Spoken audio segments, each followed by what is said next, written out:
Hello, welcome to my ఛానల్ని support చేస్తున్న ప్రతి ఒక్కరికి థ్యాంక్ యూ. ఈరోజు అయితే డైరెక్ట్ ప్రోడక్ట్లోకి వెళ్ళిపోదాం. హౌస్ వైఫ్కి చాలా యూస్ఫుల్ అవుతుంది కిచెన్లోకి. చూసేయండి, స్క్రబ్బర్స్.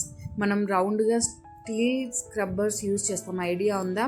దానికి రీప్లేస్మెంట్గా ఇవి ట్రెండ్ అవుతున్నాయి. ఎలా ఉంటుంది క్వాలిటీ అని ఆర్డర్ చేశాను. ప్యాక్ ఆఫ్ 10 వచ్చాయన్నమాట.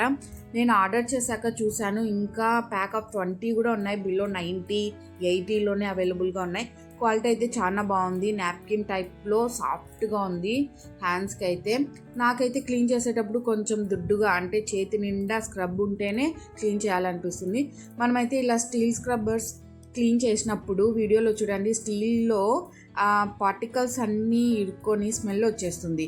కానీ ఈ నాప్కిన్లో చాలా క్లీన్గా వాష్ చేసేసుకొని ఈజీగా డ్రై అయిపోతుంది. స్మెల్ రాదు, లైట్ కూడా వస్తుంది తప్పకుండా.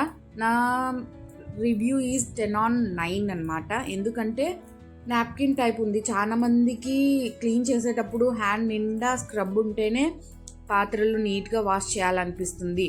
కాబట్టి నా రివ్యూ ఈజ్ 10/9 అనమాట. అయితే బడ్జెట్లోనే చాలా నాప్కిన్స్ వస్తాయి, ఈజీగా క్లీన్ చేసేసుకోవచ్చు. మనం హ్యాండ్కి కూడా ఎలాంటి డ్యామేజ్ అయితే కాదు, ఎందుకంటే స్టీల్ స్క్రబ్బర్స్ అయితే కుచ్చుకుంటూ ఉంటాయి అన్నమాట ఎక్కువ రోజులు వాడితే. అదైతే స్టీల్ స్క్రబ్బర్ 1 పీస్ వచ్చేసి 10 రూపీస్ పడుతుంది.